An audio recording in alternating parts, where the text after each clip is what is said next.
আসসালামু আলাইকুম রহমতুল্লাহ। সবাইকে জানাই পবিত্র মাহে রমজানের পবিত্র জুমা মুবারক। জুমার দিন সবচেয়ে গুরুত্বপূর্ণ এবং সবাই আমরা জুমার দিনে জুমার নামাজ পড়ার জন্য সব সময়ের মতো প্রস্তুতি নিয়ে থাকি। জুমার দিনে আপনি চেষ্টা করবেন আপনার বাড়ি থেকে যতটুকু দূরে গিয়ে নামাজ পড়া যায়, আপনার বাড়ির কাছ থেকে যত দূরে গিয়ে আপনি নামাজ পড়বেন, জুমা আদায় করবেন, প্রত্যেকটা কদমে কদমে আপনি সওয়াব অর্জন করতে পারবেন।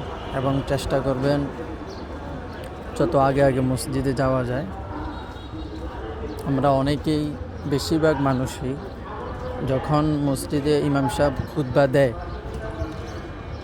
খুতবা দেওয়ার কিছুক্ষণ আগে বা অনেকে খুতবার সময় আমরা মসজিদে যাই, এটা ঠিক না। যত আগে মসজিদে যাবেন তত সওয়াব বেশি এবং মসজিদে আগে যাওয়াটাই উত্তম। সবাইকে পবিত্র জুমা মুবারকবাদ।